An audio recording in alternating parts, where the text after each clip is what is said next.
저희가 컴퓨터를 많이 사용을 하죠. 요즘은 용량이 많이 싸졌는데 메모리라고 하죠. 옛날만 해도 그것이 비쌌습니다. 그래서 제 기억에 첫 번째로 제가 노트북을 사용했을 때 좋은 거라고 샀는데 그 용량이 800메가바이트인가 아마 그랬던 것 같습니다. 요즘은 800메가바이트라고 하면 저희들이 사용하는 핸드폰도 제대로 사용할 수 없을 정도로 조그만 용량에 지나지 않습니다. 컴퓨터 그래서 이 사용을 할 때 지금은 좀 많이 여유롭지만 많은 자료들이 너무 들어가서 컴퓨터가 다운될까봐 염려를 하면서 쓸 때가 있었죠. 컴퓨터만이 아니고 사람의 생각도 마찬가지입니다. 용량이 있다는 거죠. 그래서 브레인, 우리 뇌가 처리할 수 있는 양이 제한되어 있어가지고요. 우리도 모르게 많은 것들을 저희들이 이렇게 잊어먹는 이유가 새로운 정보들이 우리의 머리를 차지하고 있기 때문에 그렇습니다. 물론 그것이 완전히 지워진 것은 아니지만 멀리 묻혀져 버리는 많은 것에서 기억을 못합니다. 우리가 일상의 삶 속에서 살면서 많은 생각들을 합니다. 너무 많은 정보들이 있고요. 그 정보들을 처리해야 되는 우리 머리가 늘 언제나 뜨겁게 달아오르죠. 그래서 우리가 스트레스를 받는다, 머리가 아프다 이런 얘기를 하는 것이 우리 일상의 생각들이 되어버리고 많았습니다. 너무 많은 생각들을 하다 보니까 그것이 이제 좋은 것도 있고 꼭 필요한 것도 있지만요, 잡생각들도 많이 있죠. 그러다 보면 정말 또 중요한 것들, 또 우리가 꼭 기억해야 될 것들을 놓치는 경우도 종종 있습니다. 쉬운 예로 어떤 이제 아빠나 엄마가 직장에서 큰 프로젝트를 받았어요. 그 프로젝트에 올인하다 보면 하루 종일 그 생각을 하는 거죠. 하루 종일 그 생각을 하다 보면 뭘 있습니까? 아차, 애를 오늘 내가 픽업했어야 되는데, 아차, 오늘 결혼기념일이었는데, 이런 생각으로 놓칠 때가 있는 거죠. 그것은 무관심해서가 아니에요. 무관심해서가 아니고 우리 머리의 용량의 한계를 이미 다른 것들로 채워버렸기 때문에 다른 기억들이 가려진 거죠. 여기서 보면 여러분들 잘 안 보이시지만 저 뒤에 모니터링 프로젝터가 있는데요. 프로젝터를 저 뒤에 거는 이렇게 뒤집어서 달았습니다. 뒤집어 달았는데 새 거를 달았을 때 그 위에 있었던 바인드를 띄지 않았어요. 근데 그 바인드를 점점 벗겨져가지고 저게 언제 떨어지겠나 싶을 정도로 갈랑갈랑합니다. 그래서 어쩌면 언젠가 읽을 때 저쪽 뒤에 앉아 계신 분들 머리 위로 바인들이 하나가 떨어질지도 모르겠습니다.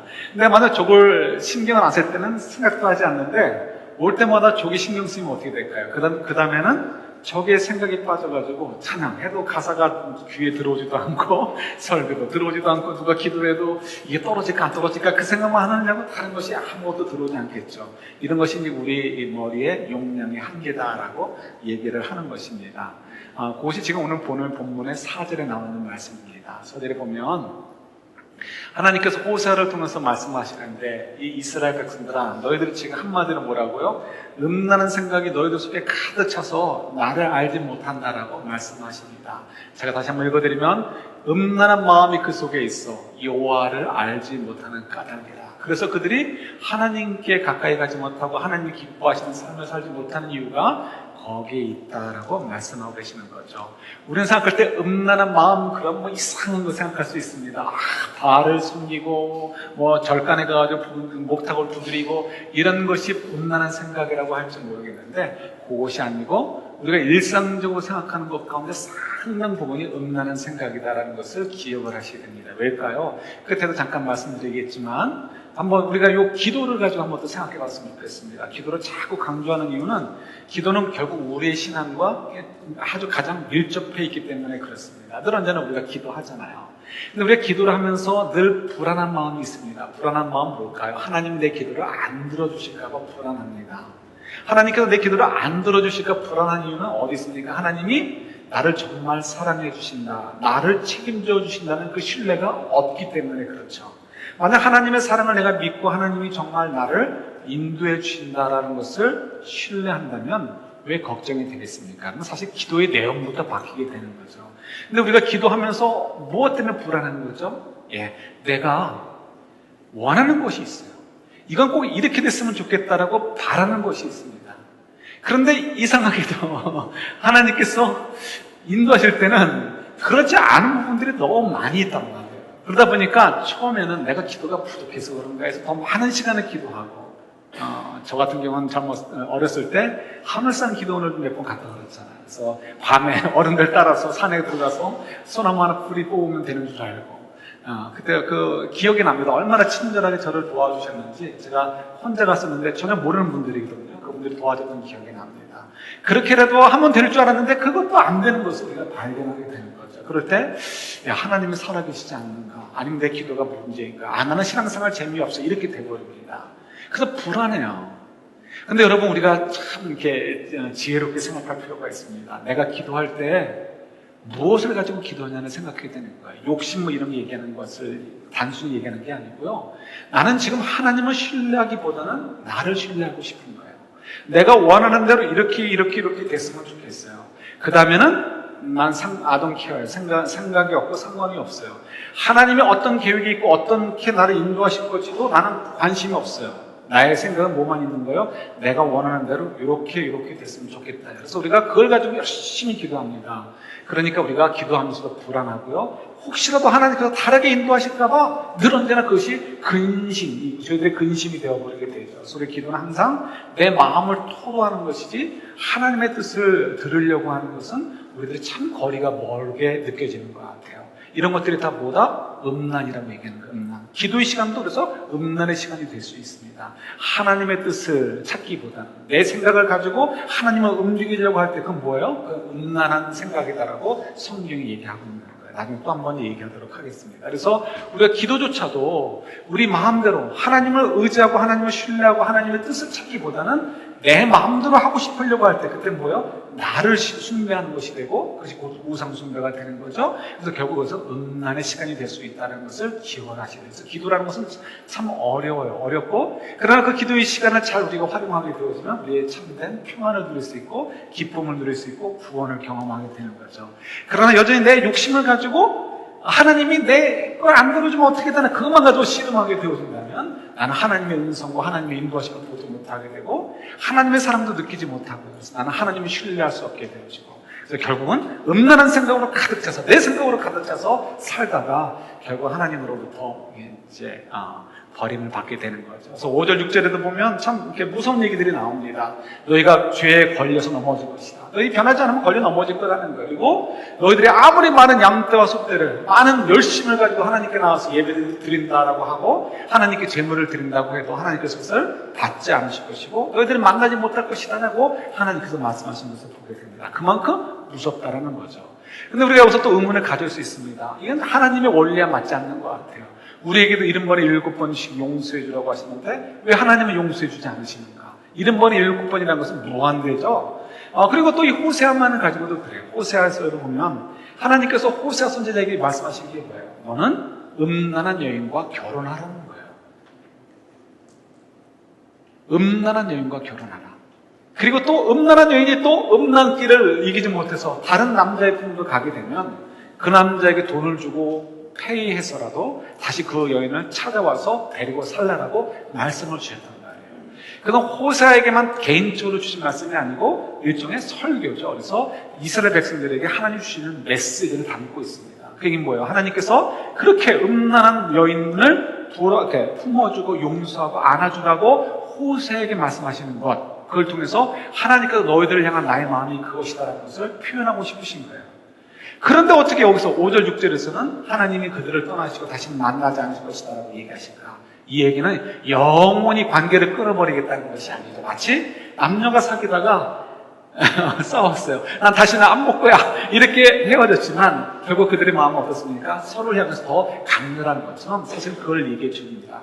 하나님께서 지금 말씀하시는 것은 난 너희들을 다시는 보지 않을 거야 라는 얘기가 아니고 너희들이 지금 가고 있는 이 길이 얼마나 우리 사랑의 관계를 위협하고 있는지 알겠느냐라는 것을 아주 엄격한 언어로, 아주 간절한 언어로 표현하고 있는 것이 바로 5절, 6절의 내용이라는 거죠. 그리고 15절 한번 아까 읽었는데 다시 한번 볼까요? 15절 보시면 하나님 말씀이 이거였구나 하는 것을 이해할 수 있습니다. 한번 같이 또 읽어볼게요. 그들이 그 죄를 뉘우치고 내 얼굴을 구하기까지 내가 내 곳으로 돌아가리라. 그들이 고난받을 때 나를 간절히 구하리라. 지금 그래서 지금 하나님께서 이스라엘 백성들과 단절되고 하나님께서 그들을 돌보지 않으신다. 그래서 곧 고난이죠. 고난이 찾아온다는 것입니다. 이스라엘이 멸망할 것을 얘기하는 것이기도 하죠. 그런데 이 고난이라는 것은 하나님께서 주실 때 난 너희들과 다시는 보지 않겠다는 의미로 주신 것이 아니라는 것을 이 15절에서 확인할 수 있죠. 이 고난을 통해서 어떻게 하시겠다? 너희들은 나를 간절히 찾아서 나와 너희들과의 관계를 어떻게 하고 싶다? 회복하고 싶다라는 것을 표현하고 있음을 저희들이 확인해 보게 됩니다. 그러니까 버림이 아니고 회복에 있다는 것을 우리가 이렇게 생각을 해야 되는 거죠. 그래서 4절로 돌아간다면 가득 차 있던 음란한 생각들을 버리게 되어지고 이 고난을 통해서요. 그리고 주님을 알아가고 주님을 찾게 되니까 주님을 알아가게 되고 그래서 그런 말미암아 평안을 누리게 하도록 하기 위해서 하나님이 이런 고난을 주셨구나 하는 것을 우리가 발견할 수 있습니다. 하나님께서 저희들에게도 고난을 주신단 말이에요. 고난은 여러 의미가 있지만 이제 그 중에 하나는 요거를 이제 오늘 요 포인트로 한번 생각해 보는 것이죠. 우리가 일상을 살면서 꼭 죽을 병에 걸렸거나 뭐 파산을 했거나 이럴 때만 고난이 아니고요. 우리 일상의 삶에 얼마나 많은 고난들이 있습니까? 오늘 만나야 되는 사람 가운데 거북한 사람이 있을 수 있어요. 오늘 해야 될 일들 가운데 버거운 일이 있을 수 있어요. 오늘 내가 처리해야 될 많은 만남들 가운데에는 내가 다 해결하지 못할 만큼 바쁜 일정이 있는 것들도 있습니다. 아이들을 위해서 내가 뭐 해야 될 것이 있고요. 또 비즈니스를 위해서 뭐 해야 될 것이 있고요. 생각하다 보니까 오늘 할 게 너무 많아요. 그러니까 하나님 뭐 인생을 이렇게 만드셨습니까? 왜 이렇게 힘들게 하십니까? 거기다가 또 어디다 연락도 해야 되고 누구를 돌봐줘야 되기도 하고 또 친구들에게나 또 가족들에게 연락도 해야 되고 또 돌아볼 것도 있고요. 하나님 정말 제 인생을 왜 이렇게 힘들게 만드셨습니까? 하나님 너무하지 않으십니까? 나를 미워하십니까? 라고 우리가 이 하나님께 한탄할 만큼 우리 모든 사람들에게는 인생의 짐들이 다 있습니다. 없는 사람은 없어요. 근데 왜 하나님께서 이런 고난을 우리에게 주셨을까? 오늘 본문을 보니까 우리가 알 수 있는 거죠. 이 고난을 통해서 우리 자신을 돌아보는 거예요. 나는 내 생각으로 복잡했단 말이에요. 음란함으로 가득한 거예요. 난 내가 내 능력으로, 내 지혜로, 내가 생각한 대로 하면 잘 될 거야 라고 생각을 했단 말이에요. 특히 이 일정 부분 성공한 분들은 더 그렇습니다. 공부를 잘하거나 비즈니스를 성공하거나 직장에서 성공한 분들은 이렇게 하니까 되더라는 이 도식에 빠져가지고 거기에 그냥 자기 스스로가 몰락이 돼버리는 거죠. 이게 갖춰져 버리는 거죠. 그래서 자기가 얼마나 무능한 존재인가를 스스로 부인하려고 하는 그런 경향들이 있습니다. 그러나 그렇지 않죠. 우리 믿는 자들은 왜 주님을 찾아갑니까? 이유는 우리가 무능한 것을 알기 때문에 그래요. 내 생각 같아서는 이렇게 하면 이런 결과가 얻을 것이다라고 생각이 되어지지만 우리가 다 경험해 봤거든요. 이렇게 한다고 해서 이런 결론이 내려오는 것인데 쫓아오는 것이 인생이 아니라는 것을 알기 때문에 맞다. 우리는 부족하고 무능한 존재이다. 그러니까 정말 하나님을 찾아야지. 하나님의 도우심을 구해야지. 하나님의 사랑이 내 속에 없다면 난 살 수 없어라고 고백하게 되죠. 그러니까 이런 고난을 주신 이유는 다른 것들도 있지만 특별히 오늘 한 가지 생각한다면 하나님 우리를 사랑하시기 때문이죠. 우리의 그 복잡한 생각들을 내려놓고 내가 이렇게 하면 될 것이다. 내가 이렇게 하면 될 것이다. 라는 생각들을 내려놓고 정말 나는 무능하고요. 내 마음대로 되지 않는 것이 인생이고요. 하나님의 도우심 없이는 살 수 없어요. 그러니까 하나님 저를 긍휼히 여기시고 저를 가까이 해주세요 하면서 하나님께 우리가 집중하게 되어주고 내가 생각했던 것들을 좀 내려놓고 하나님께 집중하게 되니까 점점 하나님의 모습이 보여지게 되죠. 하나님의 모습이 보여지게 되니까 하나님을 더 알게 되고 하나님을 더 알게 되면 알게 될수록 우리는 자연스럽게 하나님을 더 신뢰할 수 있게 되어지고 하나님을 신뢰하게 되니까 우리 마음이 어떻게 해요? 평안이 올 수 있게 되죠. 그럼 우리가 하나님을 알지 못하고 하나님을 찾지 못하면 여전히 내 성경 속에서 내 생각으로 가득 차 있다면 어떻습니까? 우리는 여전히 하나님을 내 머릿속에 지워놓을 용량이 없어요. 공간이 없어요. 그러니까 우리 하나님과의 관계는 멀어지고 있고요. 우리가 하나님께 예배드린다. 심지어 하나님께 기도한다는 그 순간에도 우리는 음란한 생각들로 떠들고 있는 것으로 끝나게 될 수밖에 없다는 것을 우리가 좀 이해하셔야 되고 알아야 되죠. 그러면서 우리가 이 하나님을 고난을 통해서 만나게 되어주고 신뢰할 수 있다는 것, 그것이 주는 그 평안과 그 기쁨이 얼마나 큰지를 우리가 또 한번 다시 확인해 볼 수 있습니다. 원래는 이제 제가 오늘 이렇게 마지막 찬양을 우리가 이제 새 곡을 또 배우게 되는데요. 그 찬양을 이제 작곡하신 목사님을 좀 소개해 드리려고 했습니다. 그런데 이제 오늘 지난주 초에 저희 몇몇 그룹이 이렇게 하시는 카톡이 아니고 텍스트 일종의 방에 어떤 책을 소개하는 글이 딱 뜨게 되었습니다. 그래서 저도 이제 책을 바로 사가지고요 보게 되었습니다. 그래가지고 보니까 이분도 그렇고 이 책의 주인공도 그렇고 제가 소개해드리려고 했던 이렇게 찬양을 작곡한 목사님도 그렇고 다 두 분 다가 고난을 통해서 하나님을 신뢰하게 되고 그 속에서 얻게 되는 평안에 대한 이야기였습니다. 그래서 이 두 분을 소개하는데요. 오늘 두 분 다 소개해드릴 시간이 도저히 안 돼서 한 분만 먼저 소개해드리겠습니다. 그래서 이 찬양은 오늘 저희들이 찬양을 먼저 불러보고 이게 어떤 찬양일까 한번 생각해 보시고요. 일주일 후에 우리 그분에 대한 소개를 좀 더 해드리도록 하겠습니다. 여러분들이 기억력이 좋으시면 이 유튜브에서 이번 주간에 여러분 유튜브에서 한번 찾아보시는데요. 진정한 중보기도인가? 뭐 그런 내용이었던 것 같습니다. 그래서 여러분, 죄송해요. 제가 이거 기억해두고 왔는데, 제가 어디다 적어놨는지 제가 안 보이네. 예. 전종택 목사님인가 한 분이 기록한 이제 지은 찬양인데, 여러분 나중에 이 찬양 가사를 보시고, 이름을 확인하시고, 유튜브에 가서 이분의 설교, 다니엘 기도인가 어디서 설교하신 내용을 한번 들어보시면 너무 좋을 것 같아요. 그래서 오늘은 그분은 다음 주에 소개해드리고, 오늘은 먼저 그 책에 대한 분을 소개해드리도록 하겠습니다. 당신은 하나님을 오해하고 있습니다라는 책을 쓰신 유석경 여성 전도사님의 이야기입니다. 이분은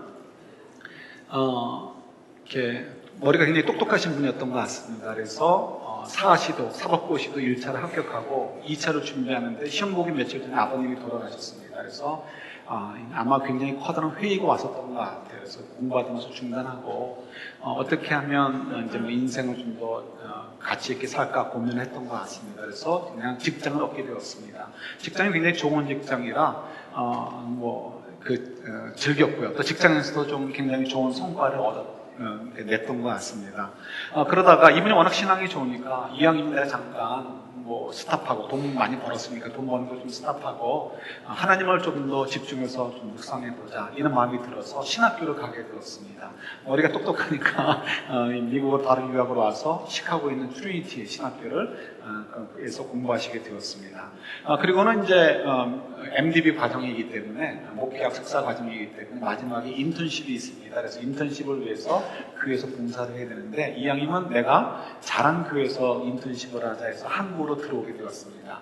한국 지구촌교회를 다녔나 봐요. 그래서 지구촌교회에서 이제 인턴십을 하게 되었는데 들어오자마자 그 전에 이제 머리도 아프고 했기 때문에 종합검사를 했습니다. 종합검사를 했는데 대장암 말기라는 것을 발견하게 되었습니다.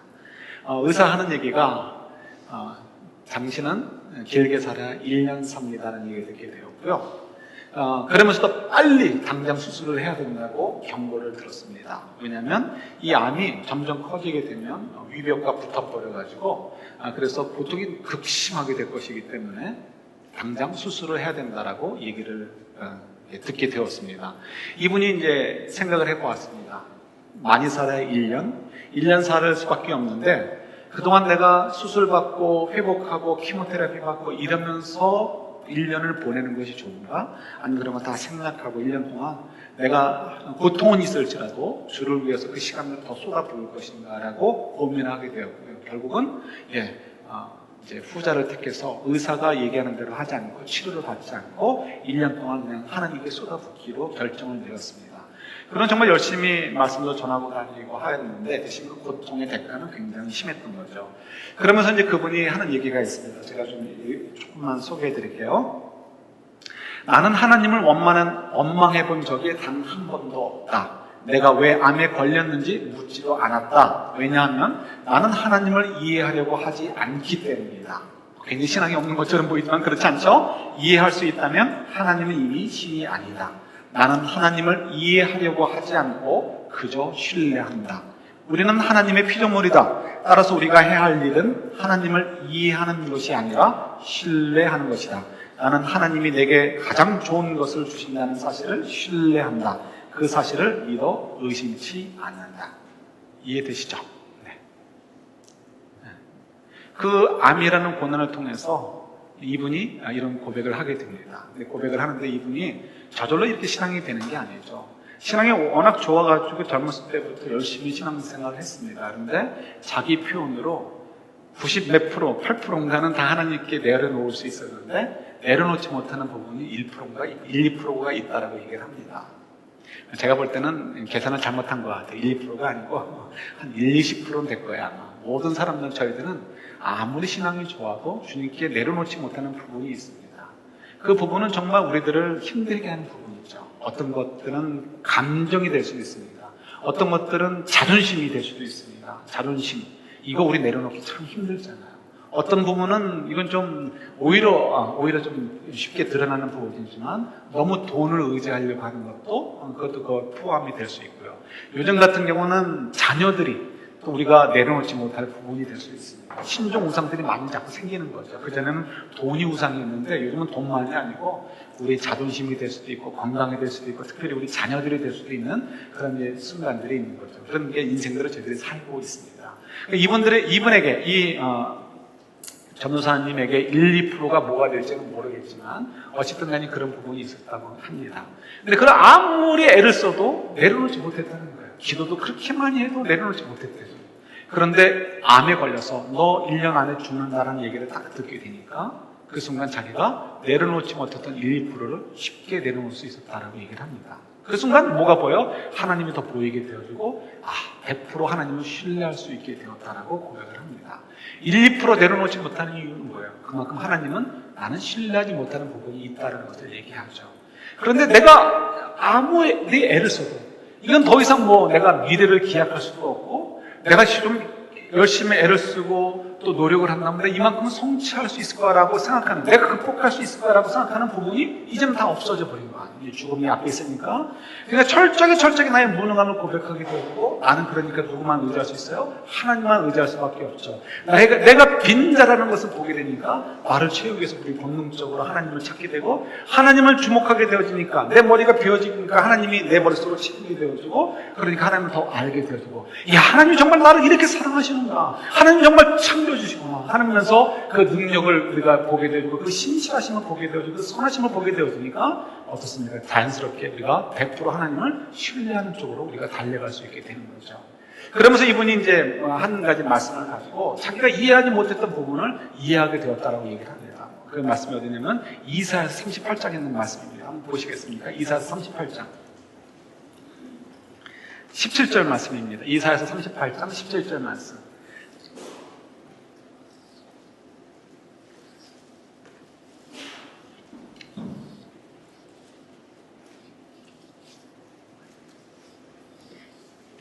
여기하고 또 성경 한 군데만 더 찾을게요. 이사야서 38장 17절 말씀입니다. 같이 봤습니다. 보옵소서, 내게 큰 고통을 더하신 것은 내게 평안을 주려 하심이라.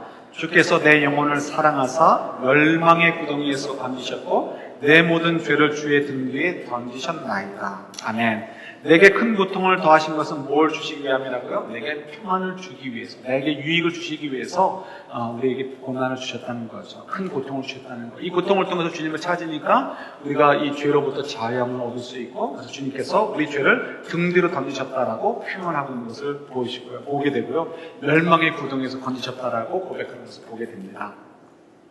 여러분, 이 고백은 누구의 고백인지 아시겠어요? 유명한 히스기야 임금의 고백입니다. 근데 이 히스기야 임금이 이런 고백을 하게 되는 것은 재미있는 부분이 있습니다. 요즘 이사야서 38장인데 바로 앞장에 보면 37장에 보면은 전쟁의 이야기가 나옵니다. 누구와 누구와의 전쟁일까요? 예루살렘 백성들, 남유다와 아시리아, 그때 당시 절대 강국인 아시리아와의 전쟁의 이야기가 기록되어 있습니다. 대등하게 막 싸운 게 아니고요. 예루살렘에 들어가서 남유다 사람들은 문을 꽁꽁 걸어 잠그고 버티는 그런 전쟁 이야기입니다. 아시리아 임금이 우습게 여기죠. 이건 이제 언제 먹을까 하면서 이제 함락시키려고 하는 찰나에 하나님께서 이사야 선지자를 보내주셔서 말씀하시죠. 염려하지 말아라 히스기야야, 염려하지 말아라 유다 백성들아, 내가 너희를 구원할 것이다 라고 말씀하십니다. 실제로 그래서 바로 이제 그날 밤에 이 하나님께서 그들을 치셔가지고 군대가 몰살하게 되어지죠. 그리고 이 사네립 임금은 아시리아로 돌아갔다가 아들들에 의해서 죽임을 당하는 그런 비참한 인생을 살게 되고 마는 것을 저희들이 보게 됩니다. 이런 큰 승리를 얻은 다음에 바로 그 다음에 하나님께서 히스기야에게 죽을 병을 주신 것입니다. 이상하지 않습니까? 히스기야가 그래도 이사의 말씀을 받아서 믿음을 따라 움직였고 승리를 얻었습니다. 그러면 칭찬해 주셔야 될 판인데 하나님께서 그에게 죽을 병을 주신 거예요. 이유가 뭘까요? 이게 참 우리가 그래서 참 이럴 때 우리가 좀 당황스럽습니다. 우리가 또 이 설명이 안 되니까 뭐만 또 생각해요? 기도만 열심히 하면 하나님 죽을 병 고쳐주신다. 이런 쪽으로 우리가 이해를 해버리고 말게 됩니다. 그러나 여러분 좀 생각을 해보셔야 돼요. 그럴까? 여러분 우리가 히스기야가 이렇게 막 이 기도를 할 때 열심히 기도해서 하나님이 들어주신 거로 이해하는데 절대 그렇지 않습니다. 여러분 이 히스기야에게 너 병 걸려서 죽게 되었어라고 얘기해 준 사람이 누구죠? 전달한 사람이 이사야 선지자예요. 이사야 선지자가 그 얘기를 해주고 집으로 돌아가는 길에 하나님께서 또 이사야에게 말씀하셨죠. 뭐라고 말씀하셔요? 너 히스기야로 돌아가서 너 병 고침 받았다 죽지 않을 거야 라고 하나님이 말씀하셨다라고 그 말을 전달해 주라는 명령을 받게 됩니다. 그러면 히스기야에게 전달하고 이사야가 집으로 돌아가는 그 과정, 그 중간까지 시간은 얼마나 걸렸을까요? 히스기야가 하나님께 말씀을 받은 장소, 그러니까 히스기야 임금이 죽지 않고 살게 될 것이라는 그 말씀을 받은 자리는 예루살렘의 한 가운데였습니다. 예루살렘이 당시에 몇 바이 몇인지 아십니까? 넓이가 얼마나 되는지 아십니까? 저는 샌프란시스코 굉장히 큰 줄 알았는데 이제 먹었어요. 그나마도 이제 먹었는데 7 by 11이랬나요? 7 mile by 11 마일인가? 뭐 그거밖에 안 된다고 하죠. 예루살렘은 얼마나일까요? 마일이 아니고요. 미터로 300m 바이면 350m 정도 늘렸을 때, 크게 좀 늘어났을 때, 그 정도밖에 되지 않습니다. 이거 굉장히 조금만 되죠. 그러니까 왕궁이 저 구석에 딱 쳐도 그 왕궁에 가서 왕궁도 그렇게 큰 거 아니에요. 옛날 왕궁이라는 거. 그 왕궁에 가서 히스기야 임금을 만나고 무거워서 마음이 무거워서 천천히 걸어왔다고 해도 예루살렘 한가운데 몇 미터 걸어온 거예요? 150m, 200m 걸어온 거예요. 200m 걸어오려면 사람들 만나서 인사를 했어도 몇 분이면 걸을 수 있을까요? 우리끼리 넉넉 잡고 한 30분이면 될까요? 예, 네 발로 걸어도 그렇게 걸리지 않을 것입니다. 그러니까 히스기야가 하나님께 기도하는 거는 정말 5분 했을까요? 10분 했을까요? 그게 중요한 게 아니고요. 3절 한번 보도록 하겠습니다. 우리 조금 전에 찾았던 이사야서 38장 3절이요. 같이 봤습니다. 이르되 여호와여 구하오니 내가 주 앞에서 진실과 전심으로 행하며 주의 목전에서 선하게 행한 것을 기억하옵소서 하고 히스기야가 심히 통곡하니. 아멘. 이 말씀을 우리가 들으면 그냥 그런가 보다라고 생각할 수 있습니다. 우리 입장에서는 당장 먼저 시비 걸고 싶죠. 히스기야가 정신을 못 차렸구나. 지가 뭐 죄인인데, 모든 인간은 죄인인데 누가 감히 하나님 앞에서 전심으로 진실됨으로 행하고 선하게 행했다라고 얘기할 수 있는가? 아직 정신 못 차렸는데 이렇게 얘기될지 모르겠습니다. 그러나 이 이야기는 사실은 이스라엘 사람들에게 있어서는 다른 본문을 생각해 만들어줍니다. 레위기서 한번 찾아보도록 할까요? 레위기서 26장입니다. 레위기서 26장.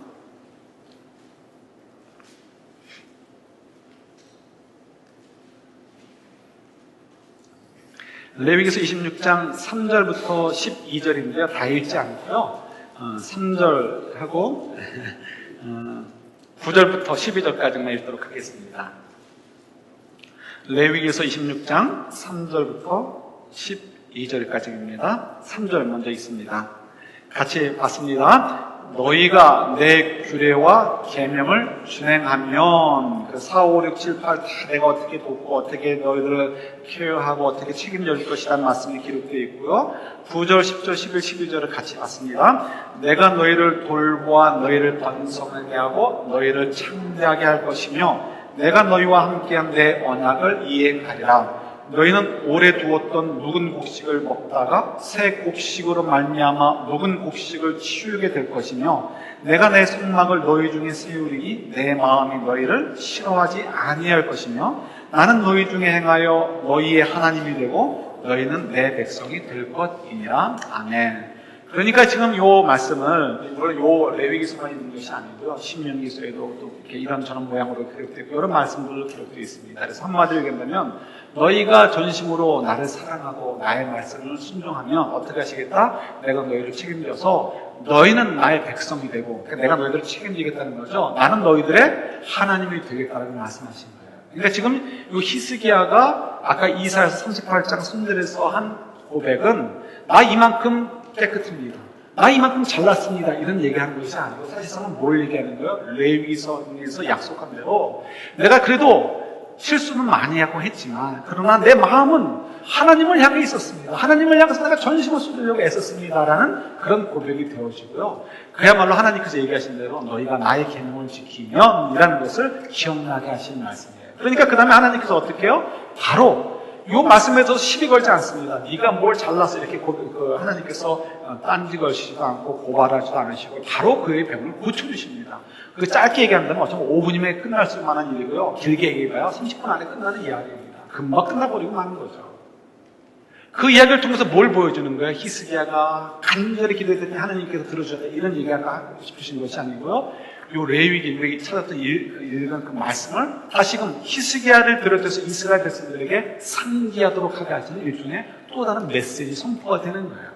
그러니까 너희들이 나의 계명을 지키고 전심으로 나를 의지하고 사랑한다면, 마음과 뜻과 목숨을 다해서 나를 사랑한다면 어떻게 하시겠다? 나는 너희 하나님이 되고 너희는 나의 백성이 될 것이다, 내가 책임져 줄 것이다 라는 말씀을 다시 한번 그 히스기야의 이야기와 하나님께서 응답해 주신 일을 통해서 확인해 주시죠. 그래서 그걸 통해서 이스라엘 백성들에게, 남유다 백성들에게 앞으로 시련과 어려움이 많이 있겠지만 너희들이 그럼에도 불구하고 늘 언제나 나를 의지해라. 너희들 이런 저런 복잡한 생각으로, 음란한 생각으로 가득해서 하나님을 알아가고 하나님을 신뢰하는 일에서 실패하지 말았으면 좋겠다는 것을 가르쳐 주시는 것이 바로 이 말씀입니다. 근데 불행하게도 히스기야가 생각이 많았던 것 같아요. 많았던 사람인 것 같습니다. 그 다음에 바로 그 복잡한 생각으로 이 생각 저 생각하다가 단순하게 하나님을 신뢰하면 되는 문제를, 하나님을 신뢰하면 되는 문제를 놓쳐버리게 되고요, 다른 복잡한 생각에 빠져있다가 결국 또 음란함에 들어가서 또 그가 하나님으로부터 벌을 받게 되는 것도 저희들이 보게 되는 거죠. 자, 중요한 것은 뭐예요? 우리의 이 고난을 통해서 지금 이제 우리가 배우는 것이죠. 히스기야가 고백한 대로, 오늘 좀 전에 읽었던 38장 17절의 내용은 히스기야가 병의 고침을 받은 다음에, 넘어지기 전이죠, 그 병을 고치자마자 불렀던 찬양이 바로 그 찬양 가운데 나와 있는 내용입니다. 하나님께서 나에게는 고난을 주셨는데 이 고난을 주시고 나에게 참된 평안을 주시기 위해서 고난을 주셨군요 하라고 고백하는 거죠. 왜요? 하나님을 알게 되니까, 하나님의 약속을 신뢰할 수 있게 되니까 국제 정세가 너무 복잡해도 어떻게 하나님 나를 도와주시겠지라고 평안의 마음을 생각하니까 이제 이 어떻게 참된 샬롬을 누릴 수 있습니다라고 고백하게 되는 것을 보게 됩니다. 그러니까 하나님께서 우리에게 고난을 주신 이유가 거기에 있는 거죠. 그래서 이 전도사님께서도 그런 얘기를 이제 이어서 하시는데요, 이런 얘기를 합니다. 그동안 이 구절이 잘 이해되지 않았다. 평안을 주려고 큰 고통을 더하시다니 이상하지 않은가? 그러니까 유익을 주기 위해서 고통을 더하신다는 것이 이상하지 않은가, 이런 뜻이겠죠? 놀리는 것 같다. 그런데 그 큰 고통을 당해보니 이 말씀을 이해할 수 있었다. 한마디로 그동안 나는 고통을 덜 당해서 평안을 느끼지 못했던 것이다. 암이라는 정말 큰 고통을 당하게 된 후에야 나는 이 세상이 줄 수 없는 평안을 경험하게 되었다. 우리가 이런 고난을 통해서 내가 할 수 없는 경지에 이르게 되었을 때 우리가 더 하나님을 간절히 찾을 수 있게 되어지고요. 그 간절한 고백을 통해서 하나님이 정말 약속을 지켜주시는 분이구나 하는 것을 확인하게 되어지고, 그 확인하게 되어질 때 우리는 하나님을 신뢰할 수 있게 되고요. 신뢰할 수 있게 될 때 하나님이 나의 하나님이 되어주시고 우리는 그의 백성이 된다고 하셨으니까 참된 평안, 이제 됐다라는 마음을 우리가 놓을 수 있게 되는 거죠. 그러면서 이제 우리의 이 고난이라는 것이 우리가 내려놓지 못하는 1%, 2%. 제가 아무리 생각해도 그건 계산차고 같아요. 10%, 20%도 적은 것 같고 더 많은 부분들이 우리들에게 있습니다. 하나님께 내어드리지 못하는 부분이 있어요. 어떤 분에게는 그것이 성공이라는 글자가 될 수도 있고요. 어떤 분에게는 아까 얘기했듯이 자존심이 될 수도 있고요. 어떤 분에게는 그것이 돈이 될 수도 있고요. 어떤 분에게는 그것이 좀 소박하게 큰 집이 될 수도 있을 것이고요. 어떤 분에게는 그것이 자녀들이 좋은 대학에 가는 것이 될 수도 있을지 모르겠습니다. 그런 것들조차도 어떻게 하나님께 맡길 수 있느냐고 물으시는 거예요. 네가 원하는 대로 되지 않는다 할지라도. 사드락과 메삭과 아벳느고가 그 풀무불 앞에서 고백을 하죠. 그리 아니하실지라도 우리는 하나님을 신뢰합니다. 하나님을 버릴 수 없습니다. 내가 원하는 데 있지 않아도 그리 아니하실지라도 그 부분에서도 우리는 하나님을 신뢰할 수 있는 거예요. 하나님이 워낙 능력이 있으시고 워낙 진실되시고 우리를 향한 사랑이 워낙 크시기에 나는 그분을 믿습니다. 내 생각을 의지하지 않습니다. 내 생각은 틀릴 수 있기에, 내 생각은 어리석기에, 나는 죄인이기에 나는 내 생각조차도 믿지 않습니다. 하나님만을 믿겠습니다는 고백을 우리가 할 수 있겠냐는 거예요. 그런 고백을 할 수 있도록 도와주는 것이 고난이고, 그 고난은 우리의 무능함을 인정할 수 있도록 만들어줘요. 그래서 그때 우리가 내려놓게 되어질 때 하나님이 더 보이게 되고 하나님을 알게 되고, 그 순간 우리들은 하나님을 신뢰해서 하나님께 맡기게 되고, 그래서 우리는 참된 평안을 누릴 수 있게 되는 거죠. 이걸 하나님이 우리를 향해서 너무 사랑하시니까 이것을 우리에게 주고 싶으셔서, 이것을 누리도록 하고 싶으셔서 우리에게 고난을 주시는 거예요. 우리는 여전히 우상숭배자들이에요. 아닌 것 같으셔요? 우리 속에는 어떻습니까? 내려놓지 못한 부분이 있고요. 우리 마음대로 하고 싶은 게 너무 많아요. 그래서 하나님 뜻대로 하지 않고 내 마음대로 하려고 하는 부분이 있습니다. 난 그래도 예수님께 가서 예배도 드리고 구원에 확신이 있으니까요. 아니요, 다 거짓이라고 얘기하시죠. 음란한 생각에 빠져 있다고 얘기하십니다. 우리는 여전히 내 마음대로 하고 싶은 것, 난 그래도 이만큼 됐으니까 요 정도 내 마음대로 하고 싶은 거 하는 거 아닙니까? 라는 것은 우리가 아직 여전히 하나님을 모르기 때문이고 내가 어떤 존재인지를 모르기 때문에 그런 거예요. 하나님 정말 온 우주의 창조주시요 또 통치자라시는 것을 아신다면, 우리의 주인이시라는 것을 인정한다면 우리가 어떻게 감히 그런 말을 할 수 있겠어요? 우리가 내 마음대로 사는 만큼 적어도 그 부분은 뭐예요? 우리가 우상 숭배자가 되는 거예요. 내 자신이라는 우상을 숭배하는 자, 하나님 대신에 내 자신이라는 우상을 숭배하는 자가 되는 거죠. 이럴 때 우리는 하나님을 알 수가 없고 하나님을 신뢰할 수 없고 우리는 불안 속에서 우리가 평안을 누리지 못하고 살 수밖에 없습니다. 오늘 하루도 여러분 삶 속에서 죽을 병에 안 걸린 분이 있을 수 있습니다. 우리가 많이 그런 병에는 안 걸려있죠, 아직은. 또 우리가 크게 파산할 일이 없을 수 있을지도 모르겠습니다. 아니면 크게 걱정할 만한 자녀의 문제가 없을 수도 있습니다. 크게 건강의 문제 때문에 걱정하지 않을 일이 없을 수도 있습니다. 네, 그런데 여러분, 그렇다고 해서 우리가 지금 고난이 없는 것이 아니죠. 우린 여전히 인생이라는 그 굴레 속에서 크고 작은 어려움들이 있고 생각만 하면 머리가 아픈 것들이 있고요. 쉽게 해결할 수 없는 부분들이 많이 있습니다. 그런데 여러분 그거 가지고 하나님 도대체 왜 이렇게 나를 힘들게 합니까? 나를 왜 이렇게 지치게 합니까? 라고 하지 않으셨으면 좋겠어요. 오히려 그걸 통해서 하나님을 이해하려고 하지 마시고 하나님을 신뢰하는 쪽으로 이용하실 수 있으면 좋겠어요. 맞아, 나는 정말 이렇게 연약한 존재구나. 난 그래서 정말 하나님이 없이는 되지 않구나. 요만큼만 내가 하고 내가 마음껏 하고 요만큼만 하나님의 도우심을 구하면 되겠구나가 아니고 이걸 통해서 맞다. 이게 틀린 거 보니까 난 전체가 틀릴 수 있구나. 이게 부족한 걸 보니까 난 전체가 부족한 존재인구나라는 지혜로운 우리가 저희들이 됐으면 좋겠고요. 그런 현명한 생각 속에서 우리가 지혜자가 되었으면 좋겠어요. 지혜자는 뭐라고요? 하나님을 경외하는 사람이 지혜로운 자라고 얘기하시죠. 하나님을 경외하는 거. 이 한 주간도 오늘 하루도 우리에게 주어진 인생의 크고 작은 진로 속에서 우리는 지혜자가 되었으면 좋겠습니다. 우리를 내려놓고 맞아, 하나님밖에 없어. 그리고 하나님께 다가가다 보니까 어느덧 우리도 모르게 오는 그 담대함과 평안함, 이게 다 경험해 보셨잖아. 우리가 잊어먹어서 그렇지. 이것들을 다시 한번 우리가 회복했으면 좋겠고, 이 평안이 우리가 하나님의 얼마나 간절한 마음, 질투하는 여인의 마음처럼 우리 그 간절한 마음으로 우리에게 주시려고 하는 사랑의 선물인가를 깨달아서 누릴 수 있는 저와 여러분들 될 수 있기를 우리 주님의 이름으로 축원합니다. 아멘.